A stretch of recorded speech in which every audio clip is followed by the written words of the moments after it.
प्रिय विद्यार्थियों, आज की हिंदी व्याख्यान माला में आप सभी का पुनः स्वागत है। आज हम चर्चा करेंगे रीतिकाल के श्रेष्ठ कवि भूषण की काव्यगत विशेषताओं पर। जैसा कि रीतिकाल के अधिकांश कवियों ने अपनी रचनाओं का आधार श्रृंगार रस को बनाया है, अर्थात उन्होंने अधिकांश रचनाएं श्रृंगार रस के अंतर्गत की है। इस युग में भी ऐसे कवि हुए जिन्होंने श्रृंगारिक परंपरा से हट करके कविताएं रची हैं, जिनमें भूषण का नाम बड़े ही सम्मान के साथ लिया जाता है। कवि भूषण ने वीर रस में कविता रची। उनके काव्य की मूल संवेदना वीर प्रशस्ति, जातीय गौरव तथा शौर्य वर्णन है। तत्कालीन समय में निरीह हिंदू जनता अत्याचारों से पीड़ित थी। भूषण ने इस अत्याचार के विरुद्ध बड़े जोर शोर से अपनी आवाज कविता के माध्यम से उठाई तथा तत्कालीन निराश हिंदू जनसमुदाय को आशा का संबल प्रदान कर उसे संघर्ष के लिए उत्साहित किया। कवि भूषण ने अपने काव्य नायक शिवाजी व छत्रसाल को चुना।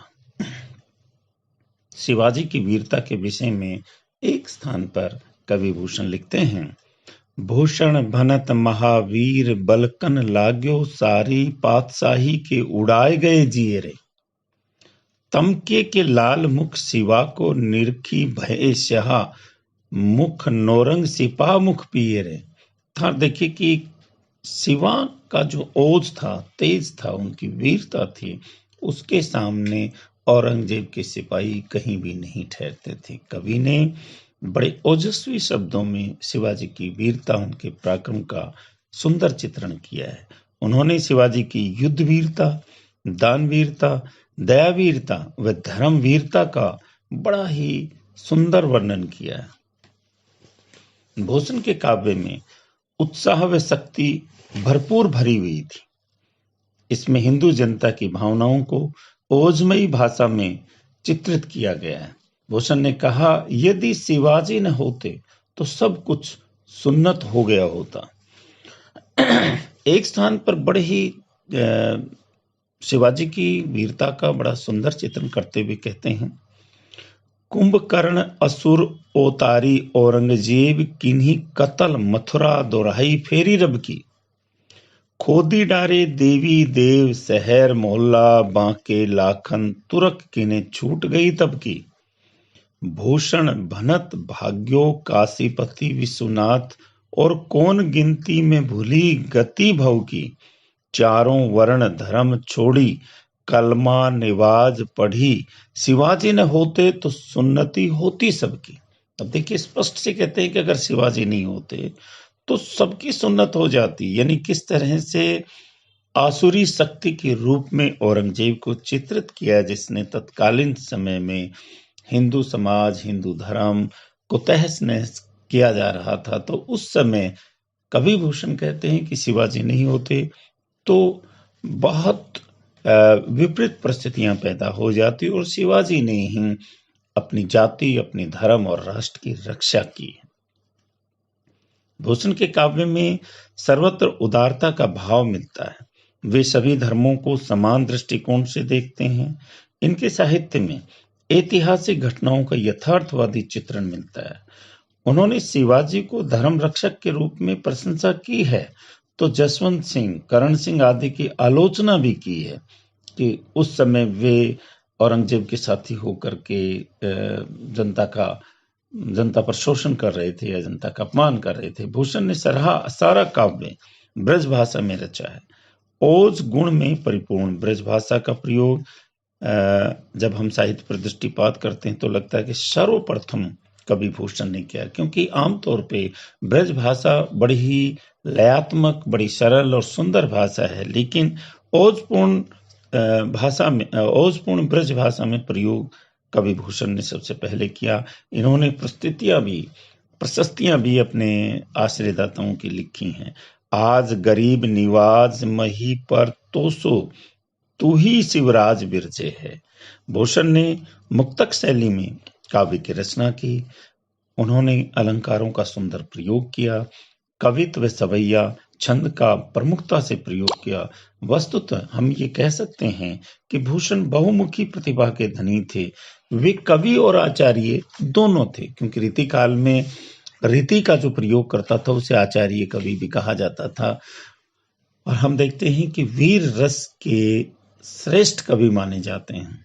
भूषण का वीर काव्य हिंदी साहित्य की वीर काव्य परंपरा में लिखा गया एक अद्भुत काव्य है। इनकी कविता का अंगिरस वीर रस है। इनकी रचनाएं शिवराज, भूषण, शिवा बावनी और छत्रसाल दशक वीर रस से ओतप्रोत हैं। ये तीनों जो रचनाएं हैं इनकी भूषण की वीरता की भावना को दर्शाती हैं। उनका ये काव्य अपने युग के आदर्श नायकों के चरित्र को प्रस्तुत करने वाला काव्य है। इनमें शिवाजी और छत्रसाल के शौर्य, साहस, प्रभाव व पराक्रम, तेज व ओज का जीवंत वर्णन है। भूषण के वीर काव्य की मुख्य विशेषता यह है कि उनमें कल्पना और पुराण की तुलना में इतिहास की सहायता अधिक ली गई है।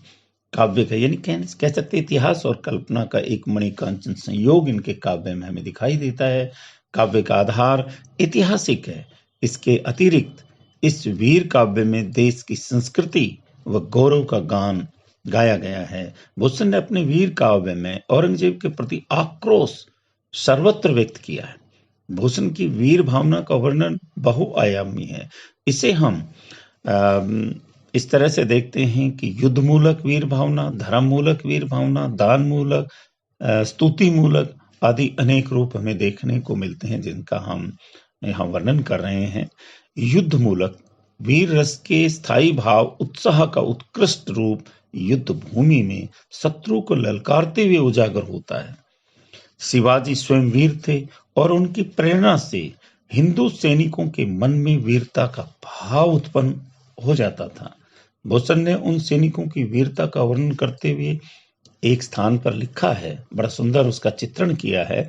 घुटत कमान अरु तीर गोली, बानन के मुश्किल होती मूर्छान हु की ओट में, ताही समय शिवराज हुक्म के हल कियो, दावा बांधी पर हल्ला वीर भट जोट में। यानी जैसे ही शिवाजी का हुक्म होता था, शिवाजी के वीर सैनिक तीर कमान और तलवार लेकर के शत्रु पर टूट पड़ते थे। दूसरा है युद्धों का सजीव वर्णन उनके काव्य में मिलता है। भूषण का युद्ध वर्णन बड़ा ही सजीव और स्वाभाविक है। युद्ध के उत्साह से युक्त सेनाओं का रण प्रस्थान, युद्ध के बाजों का घोर गर्जन, रणभूमि में हथियारों का घात प्रतिघात, शूरवीरों का पराक्रम और कायरों की भयपूर्ण स्थिति आदि सभी दृश्यों का चित्रण अत्यंत प्रभावशाली ढंग से कवि भूषण ने किया है, अपने काव्य में प्रस्तुत किया है। शिवाजी की सेना का रण के लिए प्रस्थान करते समय का एक चित्र देखिए यहाँ पे। साजी चतुरंग वीर रंग में तुरंग चढ़ी, सरजा शिवाजी जंग जीतन चलत है, भूषण भनत नाद विहद नगारन के, नदी नद मद गैबरन के रलत है, एल फेल खेल भेल खलक में गेल गेल, गाजन की ठेल पेल शेल उसलत हैं, तारा सो तरनी धुरी धरा में लगत जिम, धारा पर पारा पारावार जो हलत है।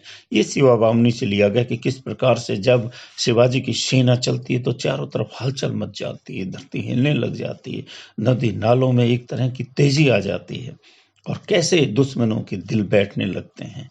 इस तरह से उनका जो युद्धों का जो वर्णन है बड़ा ही सजीव बन पड़ता है। धर्म मूलक वीर भावना किस तरह की उनकी, कवि ने शिवाजी को धर्म व संस्कृति के उन्नायक के रूप में अंकित किया है। शिवाजी ने मुसलमानों से टक्कर ली तथा हिंदुओं की रक्षा की। उन्होंने शिवराज और छत्रसाल की महिमा का वर्णन किया।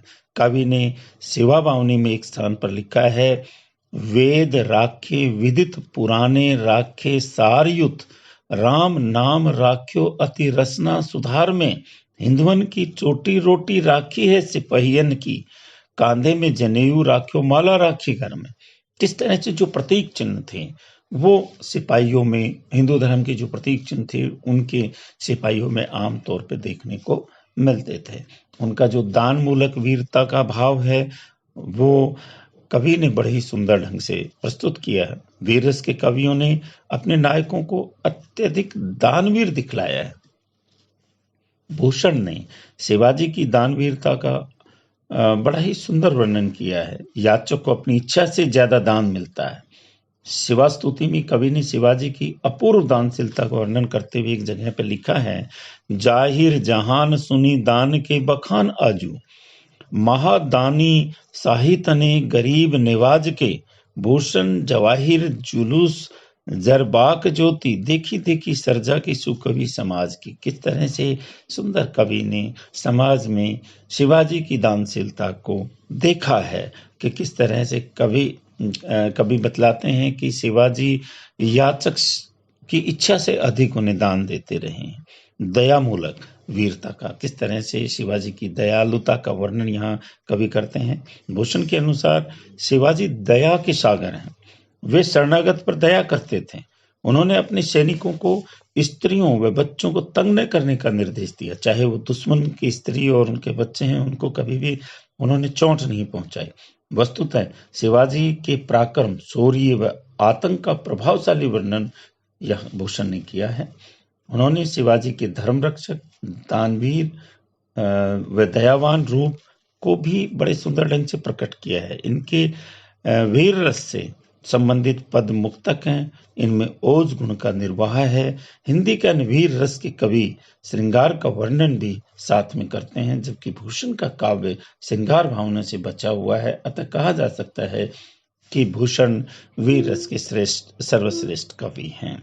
उनका जो कलागत, जो काव्यगत सौंदर्य है, वो हम देखते हैं। जिनमें सबसे महत्वपूर्ण जो भाषा का भाव है, वो भूषण ने अपने काव्य की भाषा ब्रज भाषा में को चुना है, अर्थात उनकी रचनाएं ब्रज भाषा में हैं। वे सर्वप्रथम कवि हैं जिन्होंने ब्रज भाषा को वीर रस की कविता के लिए अपनाया।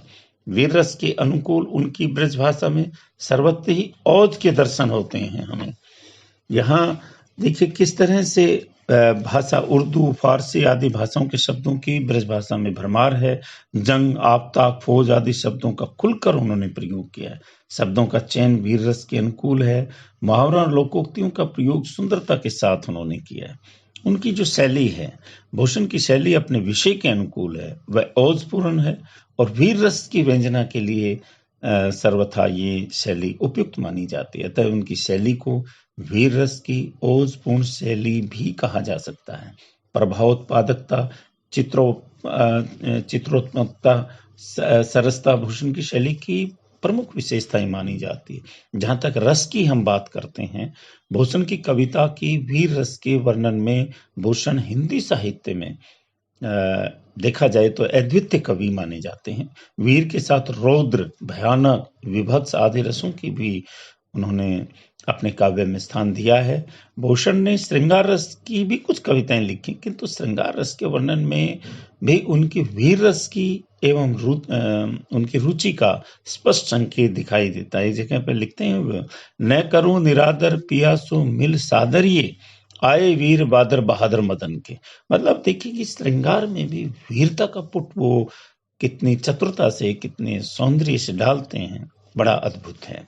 अलंकार की जहां तक हम बात करें, रीतिकालीन कवियों की भांति भूषण ने अलंकारों को अत्यधिक महत्व दिया है। उनकी कविता में प्राय सभी अलंकार पाए जाते हैं। अर्थालंकारों की अपेक्षा शब्दालंकारों की प्रधानता मिलती है। यमक अलंकार का एक उदाहरण है, यहाँ पे हम कह सकते हैं, ऊंचे घोर मंदिर के अंदर रहनवारी, ऊंचे घोर मंदिर के अंदर रहाती हैं, कंद मूल भोग करें, कंद मूल भोग करें, तीन बेर खाती वे तीन बेर खाती हैं। भूषण स्थिल अंग, भूषण स्थिल अंग, बीजन डुलाती ते वे बीजन डुलाती हैं। भूषण बनत शिवराज वीर तेरे त्रास, नगन जड़ाती वे नगन जड़ाती हैं। तो यहाँ यमक अलंकार का एक बहुत ही सुंदर उदाहरण है, जिसके अर्थ में कह सकते हैं ऊंचे घोर मंदिर का मतलब होता है ऊंचे विशाल घरों में रहने वाली या ऊंचे विशाल पहाड़। जहाँ हम कह सकते छंदों की दृष्टि से अगर देखें तो भूषण की जो छंद योजना है रस के अनुकूल है।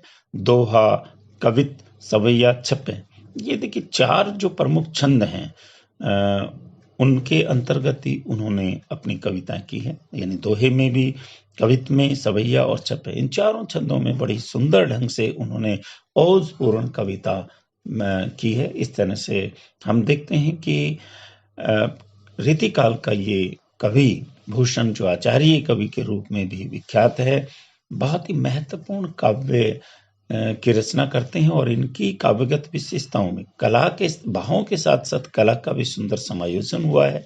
और मुख्यतः इनकी काव्यगत विशेषताओं में इनकी वीरता की, ओज की जो कविता है वो हमें दिखाई देती है।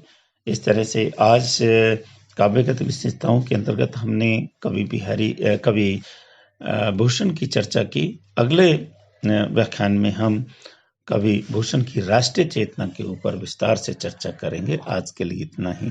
धन्यवाद।